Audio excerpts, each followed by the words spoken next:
Today we solve example 7.9. A proton beam at speed of speed mean velocity आपके पास given है proton की 4 multiplied 10 की power 5 metre पर second.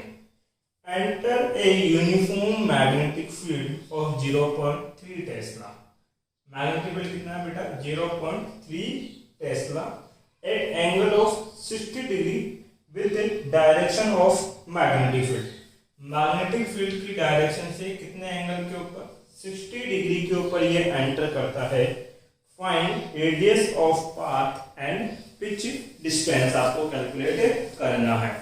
तो ध्यान दीजिए, ये एक यूनिफॉर्म मैग्नेटिक फील्ड हमने कंसीडर कर लिया. इस यूनिफॉर्म मैग्नेटिक फील्ड में एक प्रोटॉन, तो प्रोटॉन पे चार्ज कितना होता है? 1.6 मल्टीप्लाई 10 की पावर माइनस 19 गुलाम. और प्रोटॉन का मास कितना होता है? 1.67 10 की पावर माइनस 27 kg. आपको कई बार बोल देगा कि ये इलेक्ट्रॉन है, ये प्रोटॉन है, ये अल्फा पार्टिकल है. तो ऐसी कंडीशन में वो आपको उनका चार्ज नहीं देता है, वो आपको उनका मास नहीं देगा, वो आपको लर्न ही होना चाहिए. तो इसे प्रोटॉन के बारे में हमें इंफॉर्मेशन लर्न है. अब ये प्रोटॉन जो है वो 60 डिग्री पे एंटर करता है. कितने डिग्री पे?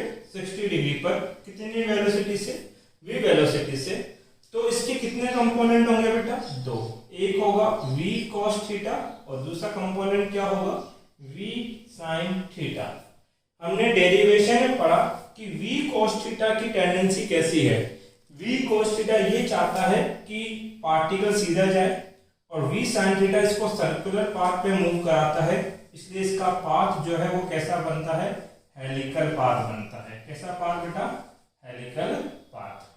इस हेलिकल पाथ में एक तो आपको क्या कैलकुलेट करनी है बेटा? रेडियस, और दूसरा इसकी पिच डिस्टेंस. ये दो पार्ट आपको कैलकुलेट करने हैं. तो देखो, जब इसकी हम बात करेंगे किसके? रेडियस की. तो इसके रेडियस के लिए हमने फॉर्मूला बनाया था. वो फॉर्मूला कैसे बनाया था कि ये सर्कुलर पाथ पे मूव कर रहा है, तो इस सर्कुलर पाथ पे मूव करने के लिए सेंट्रीपिटल फोर्स चाहिए. सेंट्रीपिटल फोर्स कितना? mv². बट सर्कुलर पाथ के लिए कौन सी वेलोसिटी कंपल्सरी है? v sin theta. इसलिए वेलोसिटी के लिए क्या रखते थे हम लोग? v sin थीटा के पर अपॉन में क्या? r. और ये जो सेंट्रीपिटल फोर्स है ये इक्वल होता था मैग्नेटिक फोर्स के. और थीटा एंगल के केस में मैग्नेटिक फोर्स की वैल्यू कितनी थी बेटा? mvv sin theta. इसका स्क्वायर करोगे तो ये हो जाएगा mv² sin square theta divide by r equal to qvv sin theta. एक v और एक sin थीटा कैंसिल हो गए, तो mv sin थीटा. यहाँ क्या बचा बेटा? qb को कहाँ ले जाओ? नीचे. और r को उधर ट्रांसफर कर दो. तो रेडियस के लिए हमारा फॉर्मूला क्या बन के आता है? mv sin theta upon qb. किसके बराबर है? रेडियस के बराबर है. आपको अगर फॉर्मूला डायरेक्ट लर्न है तो आप डायरेक्ट भी अप्लाई कर सकते हो. मास कितना? 1.67 10 की पावर माइनस 27. 1.67 10 की power minus 27 multiply by velocity कितनी? 4 मल्टीप्लाई 10 की पावर 5 मल्टीप्लाई साइन कितना? 60. साइन 60 की वैल्यू कितनी होती है? साइन 60 होता है √3/2.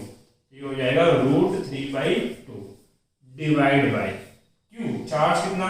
1.6 10 की पावर माइनस 19. मैग्नेटिक फील्ड कितना? 0.3. सॉल्व करते हैं इस चीज को बेटा. देखो, इसका एक पॉइंट और इसके एक पॉइंट, 2 पॉइंट से 2 पॉइंट कैंसिल हो गए. ठीक है. अब पॉइंट का कोई आपके पास यहाँ पे कंडीशन नहीं रही. -27 प्लस 5 सेपरेट करोगे तो माइनस के 22 आएगा. -19 से -22 सेपरेट किया, माइनस का 3 आपके पास है. तो रेडियस में क्या बचा आपके पास? 2 से कैंसिल कर दो. कितने टाइम्स बेटा आपके पास? 2 टाइम्स. इसी तरीके से √3 को 3 से कैंसिल कर दो. कितना बचेगा? √3. अब क्या बचा आपके पास? 167 multiply by 2. 167 multiply by 2 multiply 10 की power minus 3 divide by 16 multiply root 3, और रूट 3 कितना होता है 1.732 आपके पास वैल्यू है। इस पूरे डेटा को हमें सोल्व करना है, तो आप तो अपना मल्टीप्लाई करना, मैं मोबाइल यूज कर रहा हूँ क्योंकि मुझे अलाउ है, आपको एग्जाम में अलाउ नहीं होगा। 167 मल्टीप्लाई बाई 2, तो ये ऊपर हो गया बेटा 334 डिवाइड बाई, ये कितना है बेटा आपके पास 16 मल्टीप्लाई बाई 1.732, ये होता है 27.712 10 की पावर कितना माइनस 3।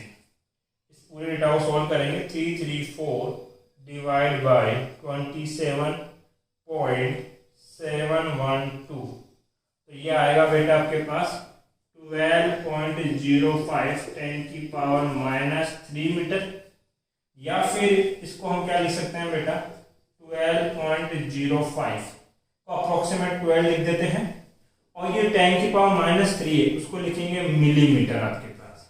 तो ये तो आ गई बेटा क्या इसकी रेडियस।